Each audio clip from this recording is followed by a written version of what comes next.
Tommy Robinson was arrested today in Leeds in the UK outside the courthouse. A few hours later, he was sentenced to 13 months in prison. I've never heard of that before. Normally there's an alleged offense, then an arrest, and the charges, then lawyers get involved, then a first court appearance, and maybe bail, and then disclosure of documents, and then a trial, and then a conviction, and then a sentence, and then an appeal. Normally that takes months, maybe years, but this happened today in just a few hours. From Tommy standing on the street laughing, talking, to be sent to prison for 13 months. That happened in the United Kingdom today.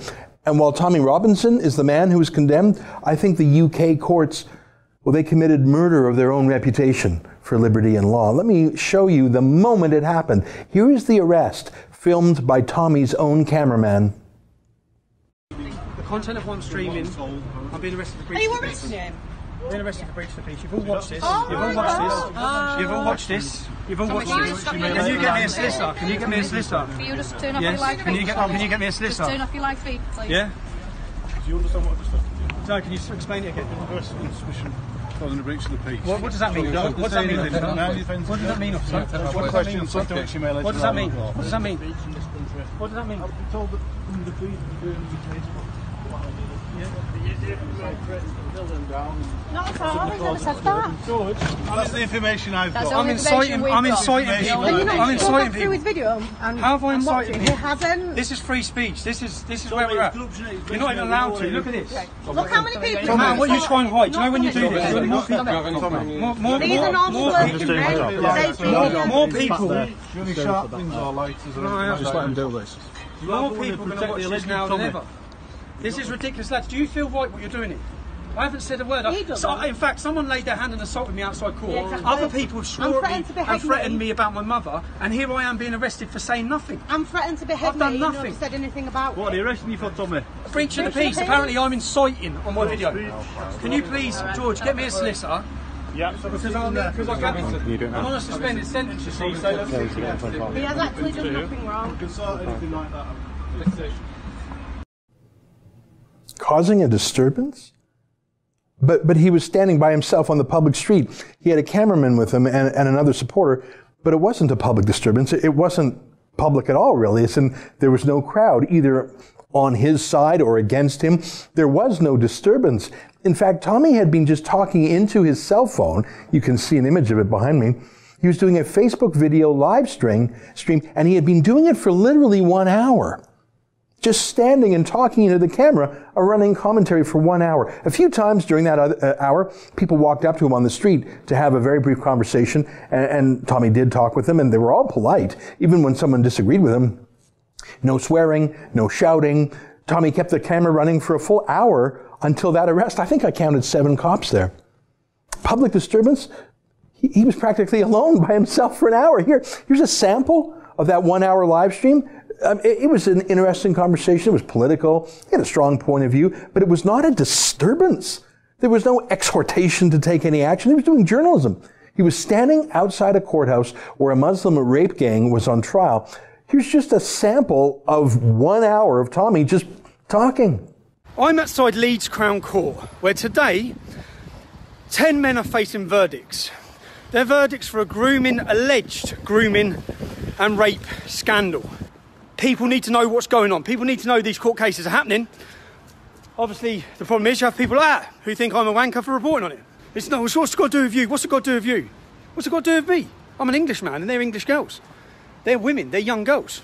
Residents now feel they can no longer rely on police in these issues, and they're patrolling and highlighting and trying to combat this epidemic.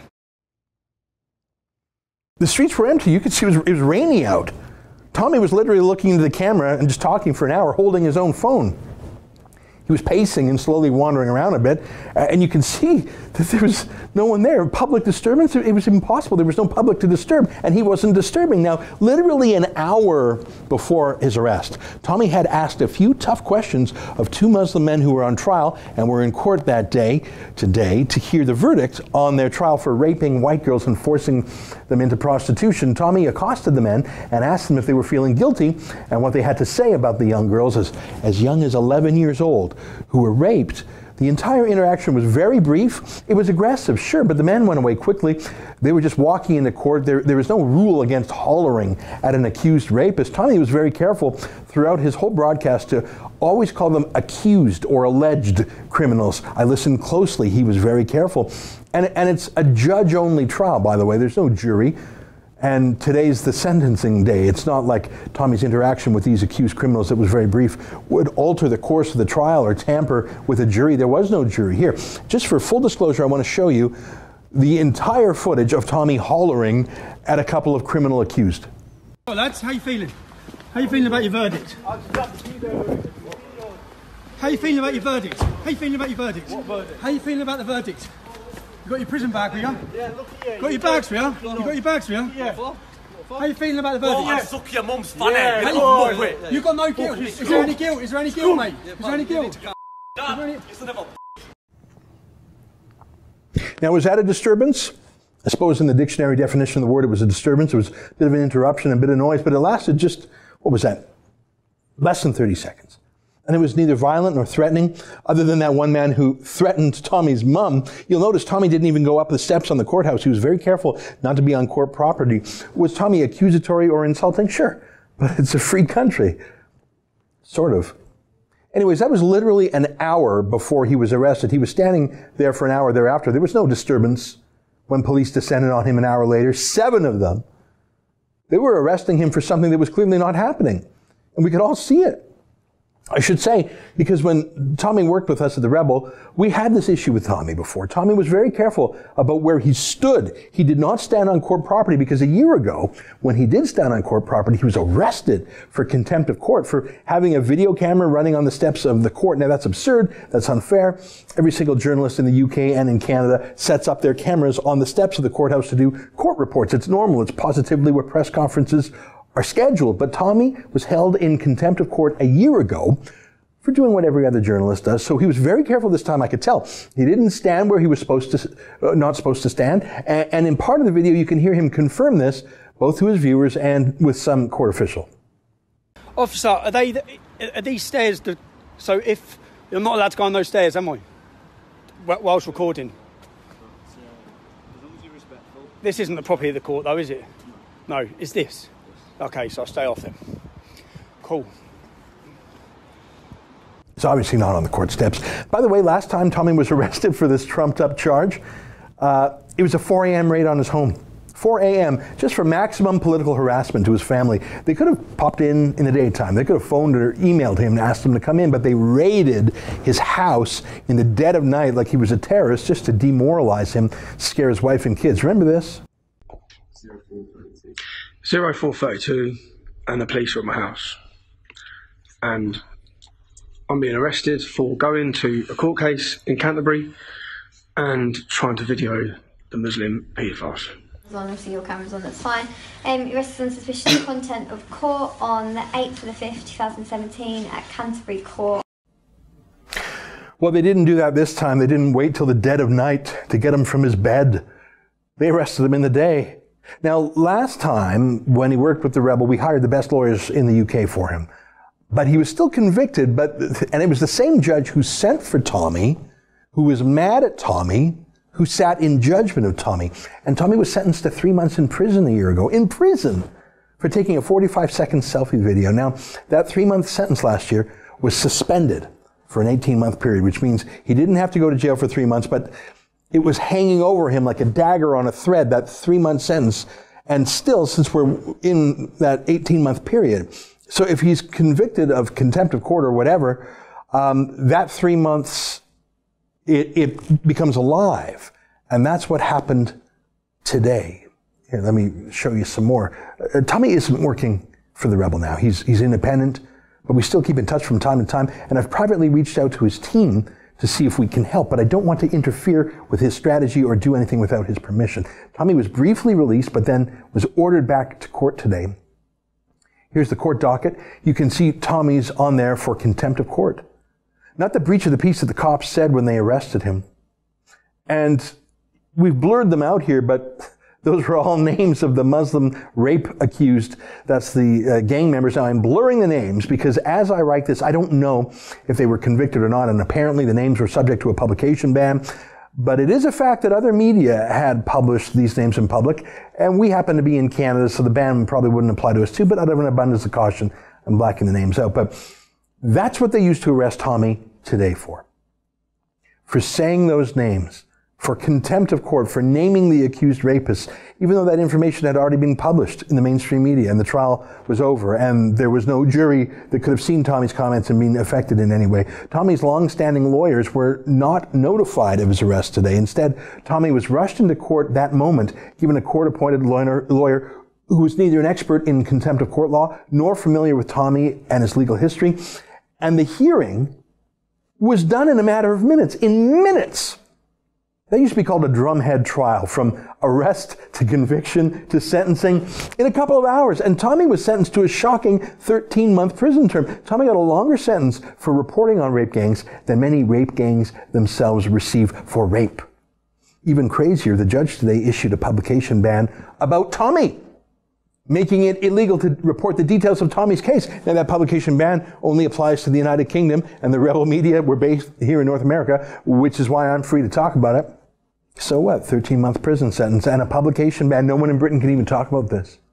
Look at this Google News search. Lots of coverage of Tommy's case. Look at all these news stories. But if you click on any of the British media, they've taken down the stories. It was secret. Tommy was convicted and the judge ordered that it be kept secret. Look at that. All deleted.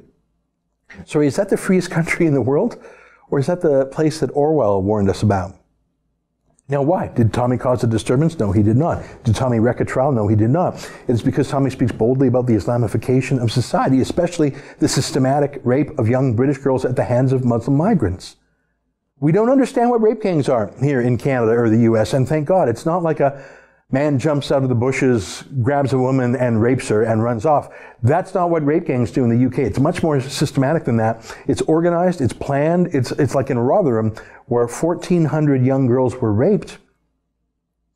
They were tricked and trapped and extorted, and not just raped once. They were raped dozens, hundreds of times. A young girl, say just 12 years old, might be approached by a man who offers them candy, or cigarettes, or even a drink of alcohol or drugs, but that usually comes later. It could even just start by telling a young, impressionable girl, I love you, do you want a grown-up boyfriend? Something that might be appealing and tempting to a young girl.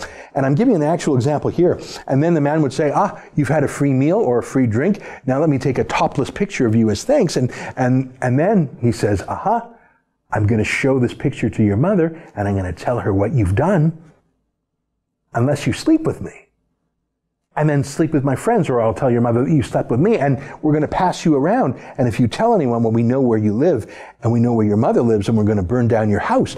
That is an actual example I'm giving you. That actually happened. I'm not making that scenario up. That happened. That's what rape gangs, grooming gangs are in the UK. It's not a brute force attack, grab a woman in a dark alley. It's extortion and exploitation targeting young girls. As young as 11, the girls feel trapped and ashamed, and the Muslim men, and they're almost always Muslim men, and the victims are almost always white girls. There are some Sikh girls targeted too. The Muslim men don't report each other to the police. They don't stop each other. They join in together. That's why they're called gangs. They pass these girls around as young as 11 years old for years. Of course, there's other criminality too. Violence, threats of violence, even murder. So the first problem is the individual criminals. The second problem is that other men collude with each other to support them and help in the con and help in the rape. And the third problem is that every single authority turns a blind eye to this. Police, the press, politicians, prosecutors, professors, because it's politically incorrect to criticize Muslims. And the perpetrators are almost all Muslims, and the victims are almost all white girls. It's racist to mention it, you see. And even if they had the courage to speak the truth, what do? There are so many millions of Muslims in the UK now, and a large percent support Sharia law. And there are literally 23,000 jihadis on the loose in the UK that they know about. Holy warriors suspected of being terrorist sleepers. Those are known to the UK authorities. So the authorities are paralyzed by fear. Fear of being called Islamophobic, and even more fear of violence from the 23,000 terrorists within. Not Tommy Robinson. He speaks truth to power. He's motivated by a big heart, but he's inconvenient to the powerful people, so he was thrown away today. And you know what? It's almost just as well that the mainstream media were censored, because all they would have done would be to celebrate and to cheer. Like on Twitter, the jubilation of Tommy's opponents was unrestrained, and they were thrilled that he will surely be killed in prison. So yeah, where are your press freedom liberals, your civil liberties liberals now, eh? They don't think Tommy Robinson should have civil liberties. They're happy to have him silenced, not me. Tommy Robinson doesn't work for us anymore. He hasn't for several months. But I reached out to his family today. I spoke to his lawyer, and I've offered to help them crowdfund their legal defense fund, even though we don't have a formal connection with them. I'll let you know what they say. When I last spoke with them, they hadn't actually even had a chance to talk with Tommy. Even his own lawyer hasn't. I won't give away any confidences. I'm just saying, if they want our help, we'll help them, even though he's not with us anymore. But we're not going to impose ourselves on them. I'll wait for them to ask. Because Tommy, even though he's not with the rebel anymore, he's actually still with us in spirit, because he is still the biggest rebel in the whole of the UK. And he's not just fighting for his own freedom now, he is fighting for all of our freedom too. I'll wait for Tommy or his family to accept our offer for help, and if they do, I promise I will let you know, because I will ask you for your help too. But we're keeping our powder dry until then. But whether he takes our financial help or not, we will be doing our best journalistically to support him. I wish the mainstream media would too. And even mainstream conservatives. It's Tommy today, and it's you tomorrow. That's an excerpt from my daily TV show, The Ezra Levant Show. Normally it's behind a paywall, but I thought you'd like this video, so we put it on YouTube. If you want to subscribe to watch the daily show every day, including always 2 interviews a day, and I read my hate mail, just click on this screen and become a premium member.